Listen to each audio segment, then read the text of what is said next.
शिक्षा एक ऐसा शब्द जो बराबरी का प्रतीक होना चाहिए, जो एक गरीब को अमीर बना सकता है, एक मजदूर को अफसर बना सकता है, एक समाज के पिछड़े इंसान को नए सपने दे सकता है।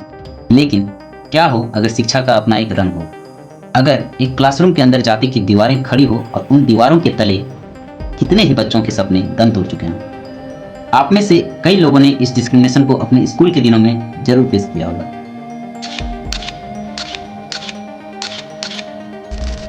ये सिर्फ एक कहानी नहीं है, ये सच है। और आज हम देखने वाले हैं कि कैसे भारत के हर कोने में शिक्षा पर जाति की एक काली और गहरी परछाई है और इसका अंजाम क्या हो रहा है। बचपन ही वो समय होता है जब बच्चा सपने देखना शुरू करता है, लेकिन भारत के कई स्कूल्स में जाति की दीवारें इतनी ऊंची है कि ये सपने टूट जाते हैं। राजस्थान के जालोर डिस्ट्रिक्ट में 9 साल का इंद्र मेघवाल एक गवर्नमेंट स्कूल में पढ़ता था।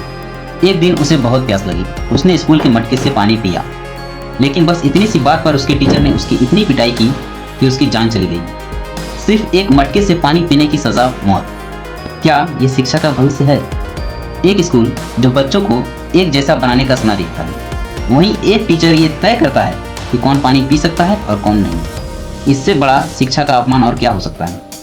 अगर आपको लगता है कि ये सिर्फ स्कूल तक सीमित है, तो सोचिए, भारत के बड़े बड़े यूनिवर्सिटीज़ में भी जाति का दुख समाया हुआ है। रोहित वेमुला एक ब्रिलियंट स्टूडेंट, साइंटिस्ट बनने का सपना देख रहा था, और सिर्फ एक वजह से उसकी दुनिया अंधेरी हो गई, और वो है उसकी जाति। उसको हॉस्टल से निकाल दिया गया, उसकी स्कॉलरशिप रोक दी गई, उसको इतना डिप्रेस कर दिया गया कि उसने अपनी जान दे दी। जब एक इंटेलिजेंट लड़का ये कहने लगे कि उसका जन्म ही उसकी सबसे बड़ी गलती थी, तो सोचिए कि शिक्षा का असली मतलब क्या बचा। ऐसा नहीं है कि सिर्फ गवर्नमेंट स्कूल्स और कॉलेज में ही जातिवाद है। प्राइवेट इंस्टीट्यूशंस में भी डिस्क्रिमिनेशन अलग तरीके से होता है। IITs और IIMs जैसे इंस्टीट्यूशन जो मेरिट पर चलने का दावा करते हैं, वहाँ भी दलित और OBC स्टूडेंट्स के साथ डिस्क्रिमिनेशन होता है।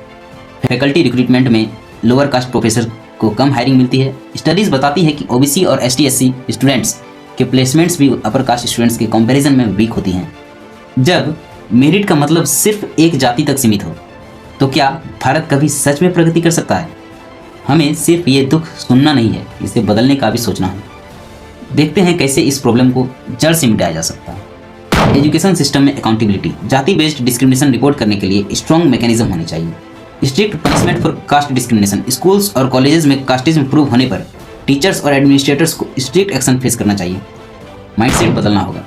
स्कूल्स में एंटी कास्ट डिस्क्रिमिनेशन वर्कशॉप्स होनी चाहिए, ताकि बचपन से ही बच्चों को इक्वालिटी का सेंस मिले।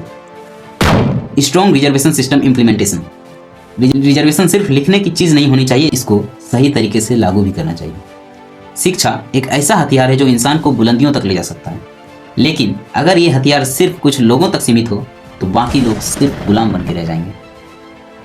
अगर आपको लगता है कि ये समस्या आज के भारत की सबसे बड़ी समस्याओं में से एक है, तो इस मैसेज को फैलाएं, इस वीडियो को शेयर करें।